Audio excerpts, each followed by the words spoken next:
ராஜா formal ஆமீருக்கு திரும்பி வந்து விட்டார். சுகன்யாவின் திருமண ஏற்பாடுகளில் மும்முரமாக மூழ்கிவிட்டார். அழைப்பு மடல்களை அனைத்து அரசர்களுக்கும் அனுப்பினார். நேரமோ குறைவு, வேலைகளோ அதிகமாக இருந்தது. ஒரு முறை நன்றாக பார்த்துக்கொள் பார்மல், யாரும் விடுபடவில்லையே. பிரதாப் அவர்களுக்கு அழைப்பு விடுத்தாயா இல்லையா? தாயே, தங்களுக்கே நன்றாக தெரியும் பிரதாப் என்னிடம் எவ்வாறு நடந்து கொண்டான் என்று. என்னை எவ்வளவு அவமானப்படுத்தினான். என்னையும் எனது குடும்பத்தையும் அவன் அழிக்க நினைக்கிறான். என்னை எதிரியாக பாவிக்கிறான். இது போன்ற நிலையில் அழைப்பை அனுப்புவதால் என்ன பிரயோஜனம்? ஆனால் அவர் நமக்கு உறவினர் அல்லவா? நீ அதை மறந்து விட்டாய். மகாராஜா உதய் சிங் குடும்பத்திற்கு நமக்கு உறவு உள்ளது. உனது சித்தி அவரது குடும்பத்தை சேர்ந்தவர். வருவதும் வராததும் அவர்கள் விருப்பம். நாம் செய்ய வேண்டியதை முறையாக செய்தே ஆக வேண்டும். ஆனால் தாயே, அத்தை கூறுவது சரிதான். பிரதாப் நம்முடன் உறவு வைத்துக் கொள்ள விரும்பாமல் இருக்கலாம். ஆனால் ஏற்கனவே இருக்கும் உறவுக்கு நாம் அவர்களுக்கு மரியாதை செலுத்த வேண்டும் அல்லவா? ஜலால் ஜோதாவின் திருமணத்திற்கு பிறகு இரு குடும்பத்திற்கும் இடையில் இடைவெளி அதிகரித்தது. ராணா பிரதாப் அவர்களும் இந்த இடைவெளியை குறைக்க எண்ணவில்லை. ஆனால் அவர்களது இரு குடும்பத்திலும் உள்ள பெண்கள் மட்டும் இரு உறவுகளையும் மலரச் செய்யும் முயற்சியில் மிகவும் ஆரவாரமாக ஈடுபட்டிருந்தனர்.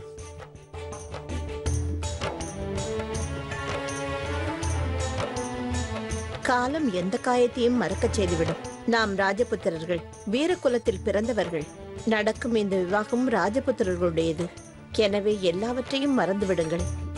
இரு குடும்பங்களையும் இணைப்பதற்கான சக்தி நம்மிடையே உள்ளது. அனைத்து வீரர்களையும் ஒற்றுமையாக இருக்கச் செய்வது நமது கடமை. இந்த சந்தர்ப்பத்தை நாம் பயன்படுத்திக் கொள்ள வேண்டும். உறவை காப்பது பெண்களே. ஒரு குடும்பத்தை சார்ந்த பெண் இன்னொரு குடும்பத்திற்கு செல்லும் போது உறவு என முடிச்சு அதுவாகவே உருவாகின்றது. வரலாற்றில் வீரர்களுக்கு மட்டுமே பெயர் உண்டு, பெண்களுக்கு இல்லை. ஆண்கள் செய்யும் தவறுகளுக்காக நாம் நம்முடைய கடமையை விட்டுவிடக்கூடாது. எனது பேத்தி சுகன்யாவின் திருமணம் நடைபெறவுள்ளது. நான் விரும்புவது என்னவென்றால், இத்திருமணத்திற்கு ராணா பிரதாப் அவர்கள் வர வேண்டும். மீண்டும் குடும்பங்களில் உறவு மலர வேண்டும்.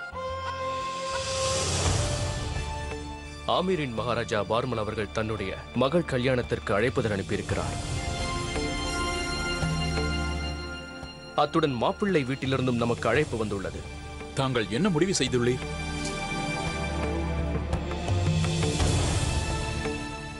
நான் குழப்பத்தில் உள்ளேன். அந்த ஜலாலோ என்னுடைய எதிரி. அவனுடன் கை கோர்த்ததற்காகவே நான் ராஜா பார்மலை வெறுக்கின்றேன். ஒரு தேச துரோகியின் வீட்டிற்கு செல்வது என் சுயமரியாதைக்கு இழுக்காகும்.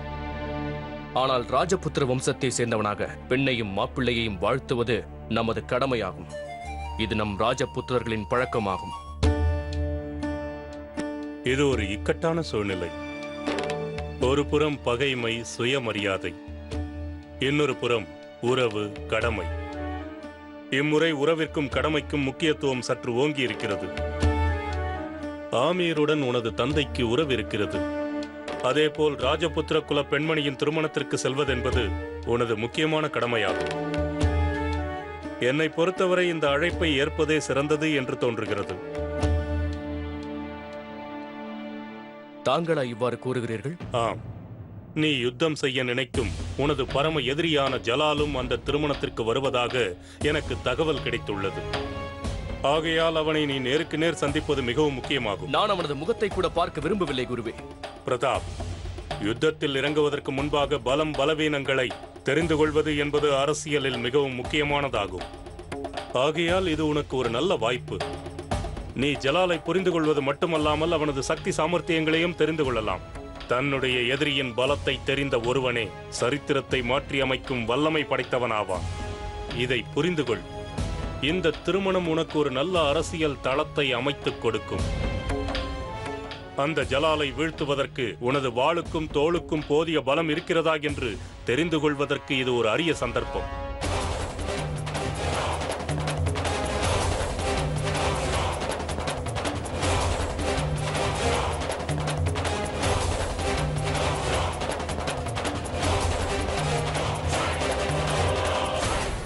அப்படியென்றால் ராணா பிரதாப்பும் ராஜபுத்திரர்களோடு திருமணத்திற்கு வருகின்றார். பிரமாதம். சரி, நீ செல். ஆமீர் செல்வதற்கான ஏற்பாடுகளை செய்யுங்கள். எதிரியை நேரில் சந்திப்பதற்கு நான் துடித்துக் கொண்டிருக்கின்றேன். அனைத்து விஷயங்களையும் குரு அவர்களோடு நான் விவாதித்த பிறகு நாம் ஆமீருக்கு செல்ல வேண்டும் என்று நான் முடிவெடுத்திருக்கின்றேன். இது நலிந்த உறவை புதுப்பிப்பதற்காக அல்ல. நானும் என் எதிரி ஜலாலும் மோதிக்கொள்ளப் போகும் யுத்தத்திற்கு இது முதல் படியாகும்.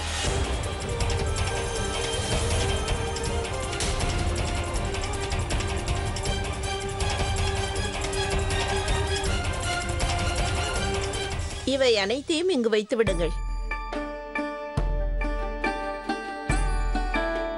குல்பதன் பேகம், எந்த குறையும் வந்துவிடக்கூடாது. இவையெல்லாம் நமது சாம்ராஜ்யத்தின் சார்பாக செல்கிறது. நிச்சயமாக அண்ணி அவர்களே, நான் அனைத்தையும் அருகிலிருந்து கவனித்துக் கொள்கிறேன்.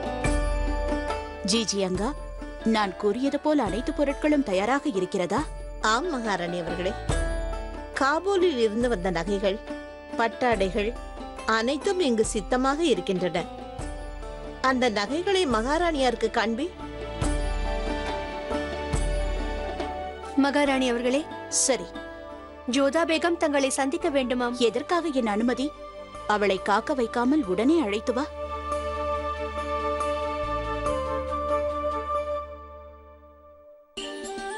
அத்தை அவர்களே மற்றும் அனைவருக்கும் என்னுடைய வணக்கங்கள்.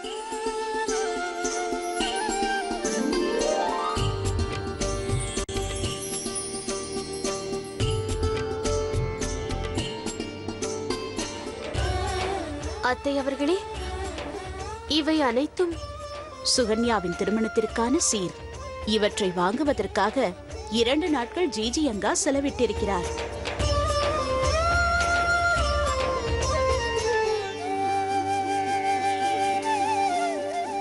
என்னவாயிற்று ஜோதா பேகம்? இப்பொழுது என்ன கூறுவது என்று எனக்கு எதுவும் புரியவில்லை.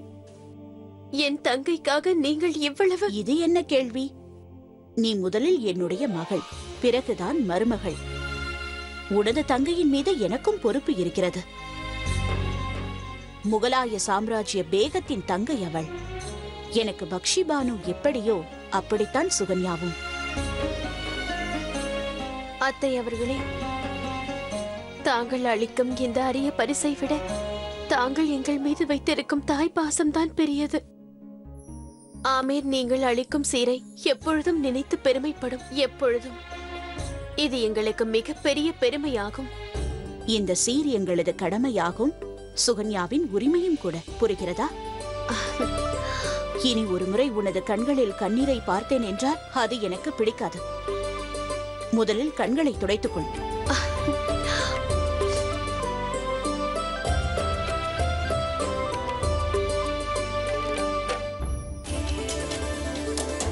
ஜலால் அவரது குடும்பத்தோடு ஆக்ராவில் இருந்து ஆமீருக்கு தன் படைகளுடன் புறப்பட்டார். ஆமீரிலும் அவருக்கான பாதுகாப்பு ஏற்பாடு பலமாக இருந்தது. ஏனெனில் நடக்கவிருப்பது சுகன்யாவின் திருமணம் மட்டுமல்ல, ஜலாலின் வருகையும் முக்கியமாக கருதப்பட்டது. ஆகையால் தான் பாதுகாப்பு ஏற்பாடுகளை பகவான் தாஸ் நேரில் கண்காணித்தார். ஏனென்றால் முகலாய சாம்ராஜ்யத்தின் பாட்ஷா ஜலாலுதீன் இந்த திருமணத்திற்கு வருகை தருகிறார். பகவான் தாஸ், அனைத்து ஏற்பாடும் தயாராகிவிட்டதா? ஆமாம் தந்தையே, பாதுகாப்பு ஏற்பாடுகள் முடிந்துவிட்டது. எதை நினைத்தும் தாங்கள் கவலை கொள்ள வேண்டாம். நான் கவலைப்படவில்லை பகவான் தாஸ். நாம் தயார். ஆமீரை சுற்றி பல அடுக்குகளையும் இரும்பு கவசங்களையும் உருவாக்குங்கள். ஜலாலுக்கு எந்த ஆபத்தும் வரக்கூடாது. இங்கு பார்மல் ஆமீரை சுற்றி பாதுகாப்பு ஏற்பாட்டில் மூழ்கியிருந்தார். இன்னொரு புறம் எதிரிகள் அந்த பாதுகாப்பு அரணை தகர்த்தெறியும் முயற்சியில் ஈடுபட்டனர். ஜலாலை பழிவாங்க இருக்கும் இந்த வாய்ப்பை அவர்கள் நழுவ விட விரும்பவில்லை.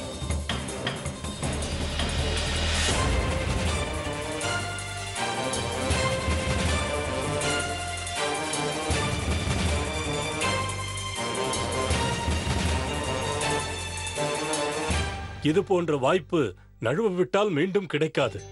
இதில் விஷயம் என்னவென்றால், ஜலால் அவர்கள் தனது குடும்பத்தாரோடு சேர்ந்து இங்கு வருகின்றார்.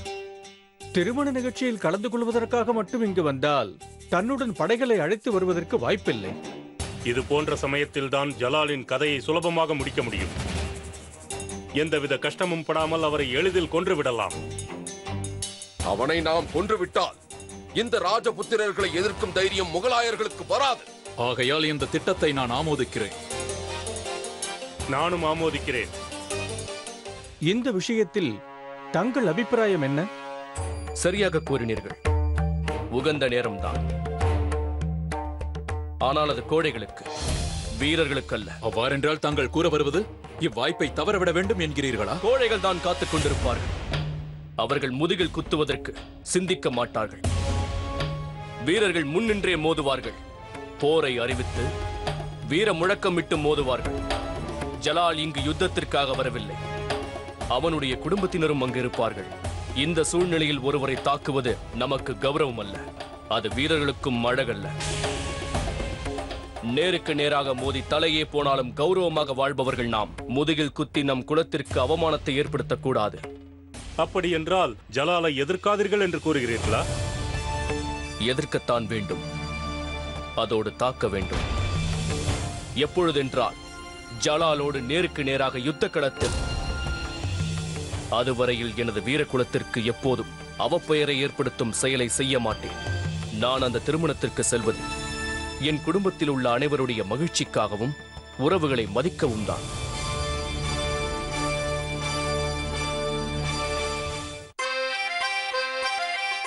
இந்த காட்டு விலங்குகளின் சத்தத்தை கேட்டால் எனக்கு தூக்கமே வரவில்லை. அவர் எங்கு சென்றார் என்றும் தெரியவில்லை. யாக்கோதா, எனக்கு உதவுங்கள். அத்தை அவர்களே,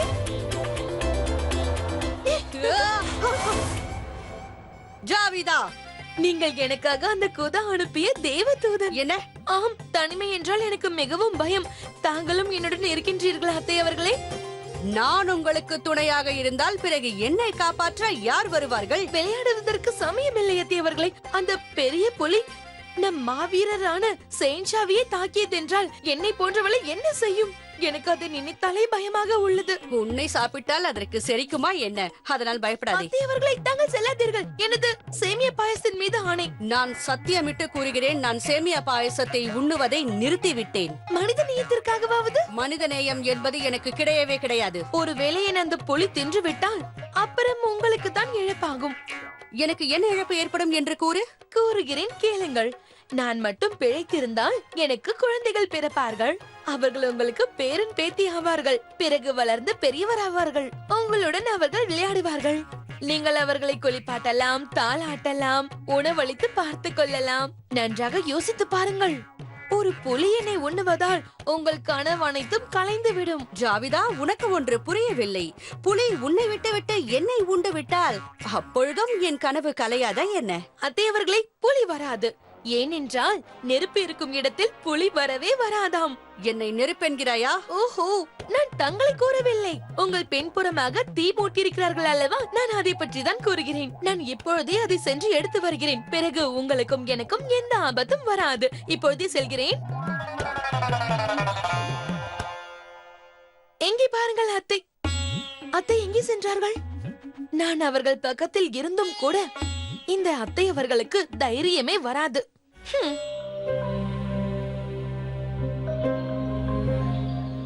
எங்கே பார், இதில் நான் தங்க வேண்டிய கூடாரம் எது? அதுதான் உங்களுடையது. அது செஹன்ஷாவின் கூடாரம். பார்த்தாயா, நான் கூறினேன் அல்லவா?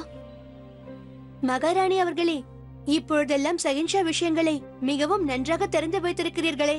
வீணாக தேவையில்லாததை கற்பனை செய்து கொண்டிருக்காதே. கூடாரத்திற்கு முன்பு இவ்வளவு வீரர்கள் நின்று கொண்டிருக்கிறார்கள் என்றால் அது ஷெஹன்ஷாவின் கூடாரம் தான்.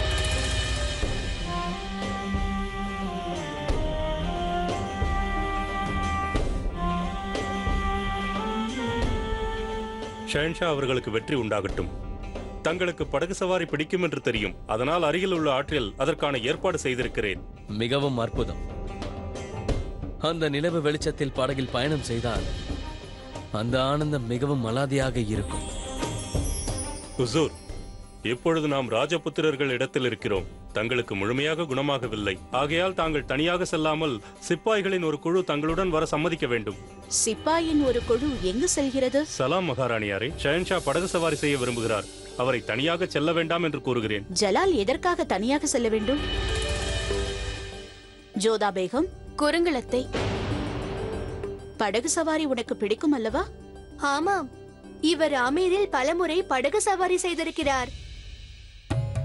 அப்படியென்றால் சரி, ஜலாலுடன் நீ படகு சவாரி சென்று வா. நீ அவனுடன் சென்று வர வேண்டும்.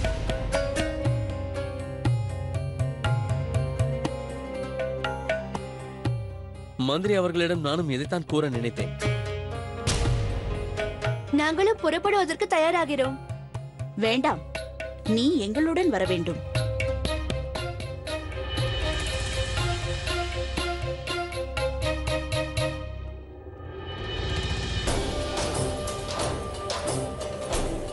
வாருங்கள். வாருங்கள்.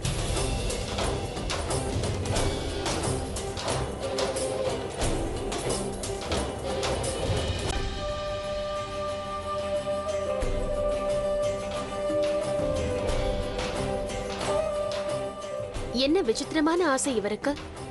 இரவு நேரமாகிவிட்டது, இந்த நேரத்தில் படகு சவாரியா? ஏதாவது கூறினீர்களா ஜோதா பேகம்? கூறினால் என்ன?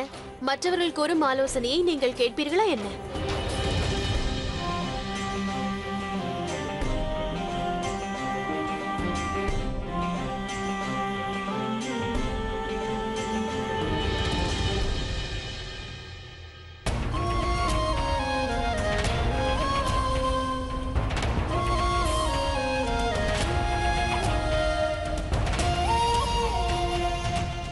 தாங்கள் யோசிக்க வேண்டாம், நான் ஒன்றும் செய்ய மாட்டேன்.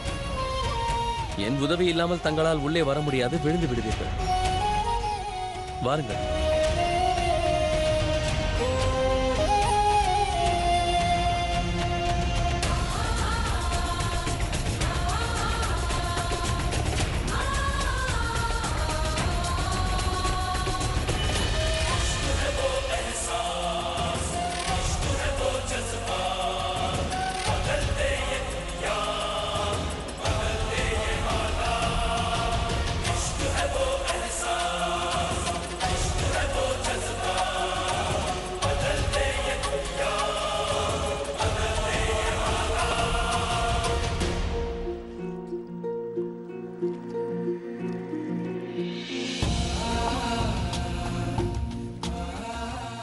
படகில் பயணம் செய்வது தங்களுக்கு மிகவும் பிடிக்கும் என்று தங்களது தோழி கூறினான்.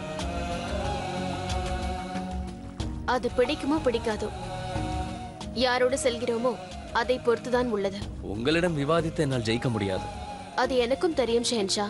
தங்களுக்கு பேச தெரியாது, சண்டை மட்டும்தான் போட தெரியும்.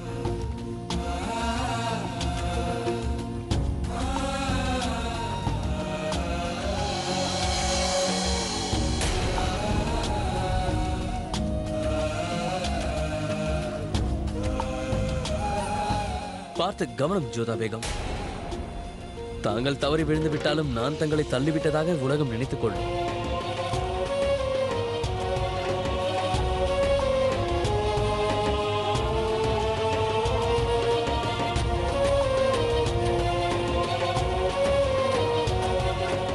நீங்கள் அமைதியாக வாருங்கள்.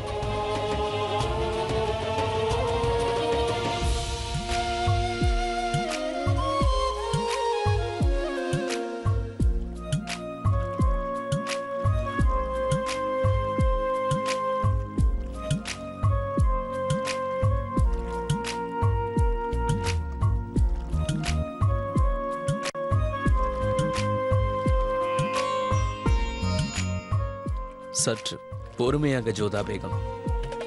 காயத்தை இன்னும் ஆழமாக்காதீர்கள். தங்களுக்கு தான் நான் செய்வது எதுவுமே பிடிக்காதே. பிறகு தாங்களே செய்து கொள்ளுங்கள்.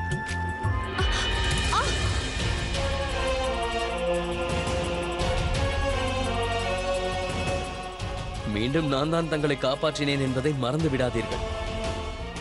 அமருங்கள்.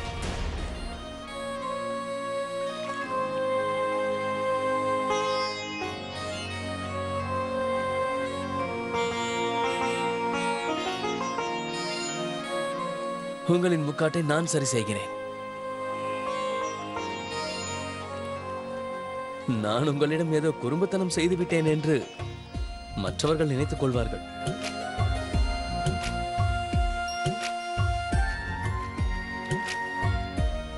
ஜோதா பேகம், அந்த விசேஷமான மருந்தை தாங்கள் கவனமாக எடுத்து வையுங்கள். ஏனென்றால் மீண்டும் யாருக்கு காயப்படும் என்று நாம் கூற முடியாது. அப்பொழுது அந்த மருந்தை நாம் பயன்படுத்திக் கொள்ளலாம் அல்லவா?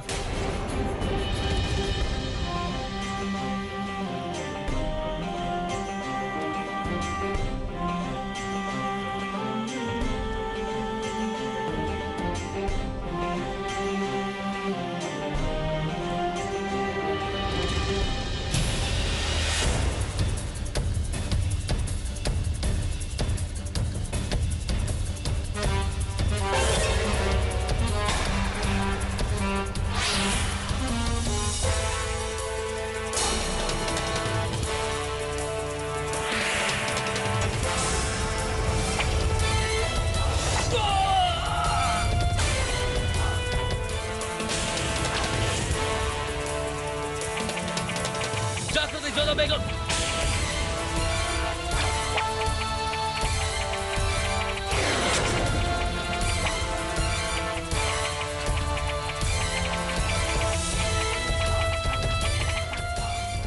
தங்களோடு நான் இருக்கின்றேன். பயப்படாதீர்கள் ஜோதா பேகம்.